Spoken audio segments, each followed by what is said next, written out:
Shade light कर सकते हो DIY रेमेडीज करके या केमिकल्स यूज करके, बट आप अपना स्किन टोन कंप्लीटली चेंज नहीं कर। इसमें पीरियड्स आते हैं, pregnancy,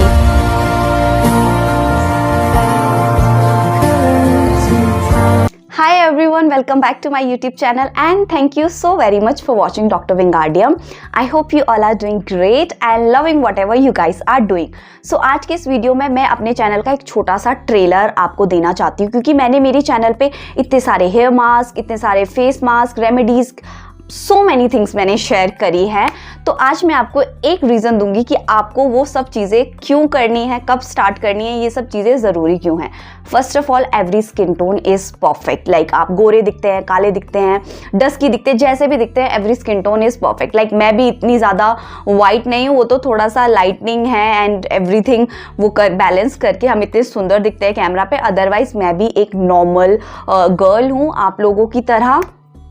but the thing is ना कि जिनको जेन्युइनली प्रॉब्लम है, लाइक जिनका तो स्किन टोन ऐसा है मेरे जैसा है, या जिनके फेस पे कोई एक्ने मार्क्स नहीं है, डार्क स्पॉट्स नहीं है, पिगमेंटेशन नहीं है, उनके लिए तो इट इज़ फाइन। बट जिनको जेन्युइनली प्रॉब्लम है ना, ओनली दे कैन अंडरस्टैंड कि कितना हैक्टिक है लाइक लोगों से डील करना, लोग कैसे और कैसा आपको फील करवाते हैं। People are sometimes they are very disgusting and आपको वो बहुत बुरा फील करवाते हैं जब आपको बहुत ज़्यादा एक्ने या पिगमेंटेशन फेस पे हो जाता है। आपने अभी ये पिक्चर देखा होगा, बहुत ज़्यादा ऐसे वायरल हुआ था और इस लड़की को इतना ट्रोल किया गया था। ये यूपी की टॉपर थी एंड किसी को कोई फर्क नहीं पड़ रहा था कि उसने टॉप किया है अपनी स्टेट में। सबको ये टेंशन थी कि भाई इसको इतने फेशियल हेयर क्यों है, इसने फेशियल हेयर पहले रिमूव क्यों नहीं करवाए। अभी वो इतनी छोटी है, उसको पढ़ना है कि उसको फेशियल हेयर रिमूव करवाने हैं। And the reason behind her facial hair कि उसको हार्मोनल इम्बैलेंस है, वो नॉर्मल नहीं है क्योंकि। But the appearance, the look हमारा जो है वो बहुत इंपॉर्टेंट है आजकल हमारी सोसाइटी में। आई एम नॉट सेइंग कि आप अपना पूरा कलर ही चेंज करवा दो, क्योंकि वो तो सिर्फ सर्जरी से चेंज होगा, वो किसी भी DIY रेमेडी, किसी भी केमिकल प्रोडक्ट से बिल्कुल चेंज नहीं हो सकता। आप अपना स्किन टोन एक दो शेड लाइट कर सकते हो DIY रेमेडीज करके या केमिकल्स यूज करके, बट आप अपना स्किन टोन कंप्लीटली चेंज नहीं कर सकते हो। क्यों? क्योंकि वो तो सिर्फ सर्जरी से हो जाएगा, तो उसके लिए तो आप सर्जरी ही करवाइए।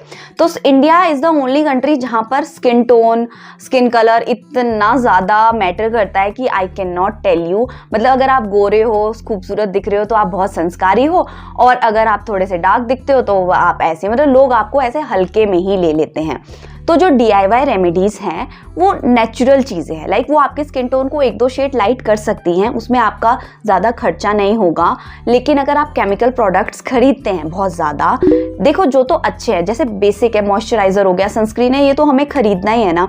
बट कुछ एक जैसे लाइक आजकल मार्केट में इतने सारे रेटिनोल, नाइसिनामाइड, कोजिक एसिड, बहुत सारी चीज़ें चल रही हैं, बट वी डोंट नो कि हमारे लिए कौन सा बेस्ट है। बस हम क्योंकि एड्स में आ रहा है इसलिए हम बस खरीद दे रहे हैं, उसके बाद वो हमें सूट कर रहा है नहीं कर रहा है कोई फर्क नहीं पड़ रहा, कुछ पता नहीं है हमें कि हमारा स्किन टोन कौन सा है, हमें कौन सा यूज़ करना है। बस क्योंकि एक ऐड में हमने देख लिया या किसी इन्फ्लुएंसर ने आपको बोल दिया तो आपने खरीद लिया, and they are super expensive.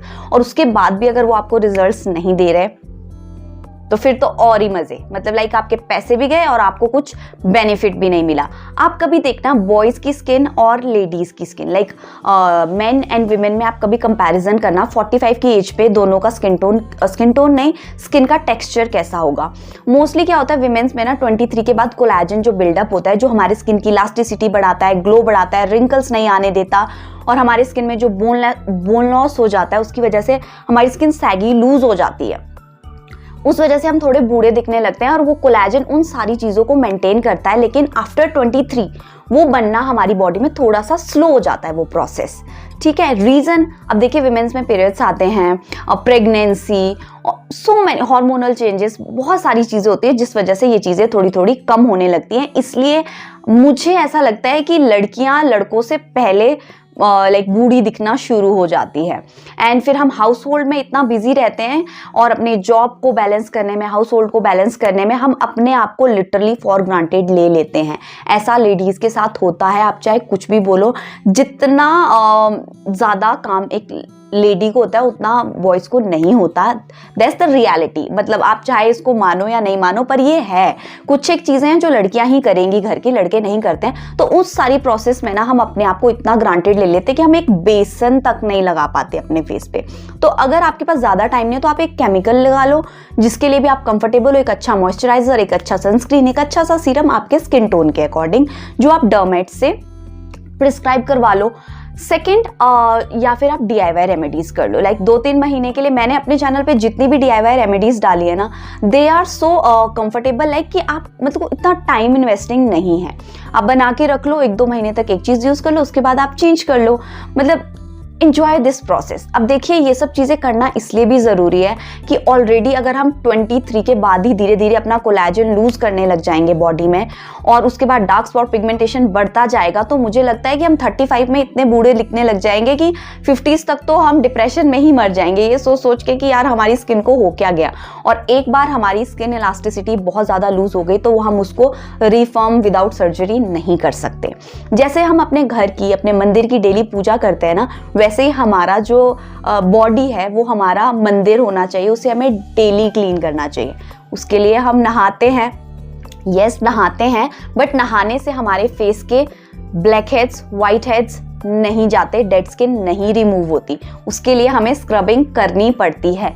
तो these are just few thing. और सिर्फ DIY रेमेडीज करने से ही आपकी स्किन और आपकी पूरी बॉडी हेल्थ ठीक नहीं होगी। आपको अपनी डाइट पे भी फोकस्ड रहना होगा। आपको अच्छा हेल्दी घर का बना हुआ खाना खाना होगा। कुछ चीज़ें ऐड करनी होगी जो कि मैं अपने DIY रेमेडीज़ में आपको बताती ही हूँ कि ये चीज़ें आप अपनी डाइट में भी ऐड करिए जिससे आपकी इंटरनल हेल्थ भी हील हो।